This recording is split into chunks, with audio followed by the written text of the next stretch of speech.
teman-teman, kembali lagi bersama channel gue di sini di channel Roni Saputra. Di video kali ini gue mau kasih tahu gimana caranya pemasangan ring piston motor Kawasaki Ninja R ya. Langsung saja bro ke tutorialnya caranya.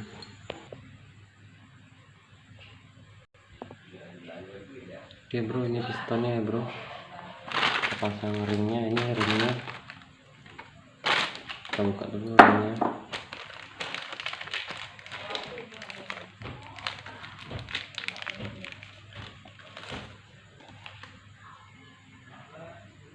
Ini ya, buat ringnya ada 3. Ini ring oli pasang.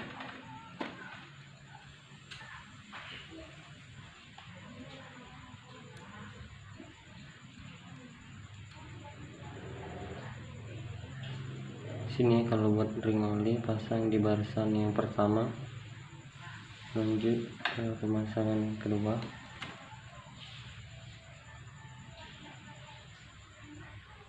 Perhatiin bos ininya bos, jangan sampai terbalik ya. Oke bos, lanjut ke pemasangan ringnya ya. Di sini ada 2 bos ringnya bos, ada ring yang tebal sama yang tipis. Untuk yang pertama ini kalian pasang ring yang tebal dulu ya bos. Kalau udah yang pertama kalian pasang ring tebal, lanjut ke yang kedua ring yang tipis ya bos.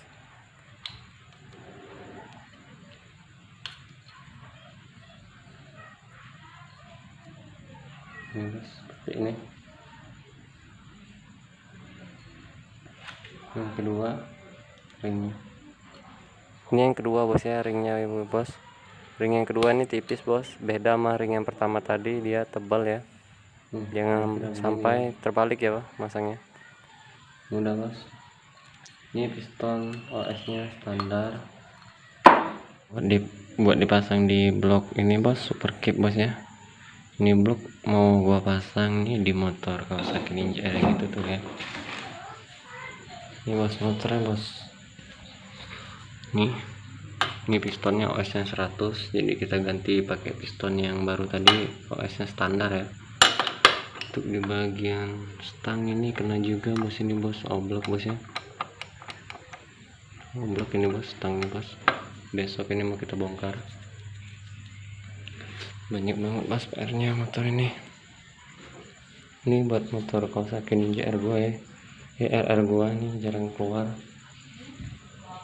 Buat kalian yang mau beli Miusol bos, ini bos, Miusol adik gua nih mau dijualnya. Untuk bagian pelek itu ada 2 bos peleknya, pelek standar sama pelek 17. Buat kalian yang mau belinya, gue jual 5,5 aja bos, netnya ya, surat lengkap, pajak mati setahun. Oke, buat kalian yang udah nonton video ini, jangan lupa like, comment, dan subscribe nya. Thank you bos.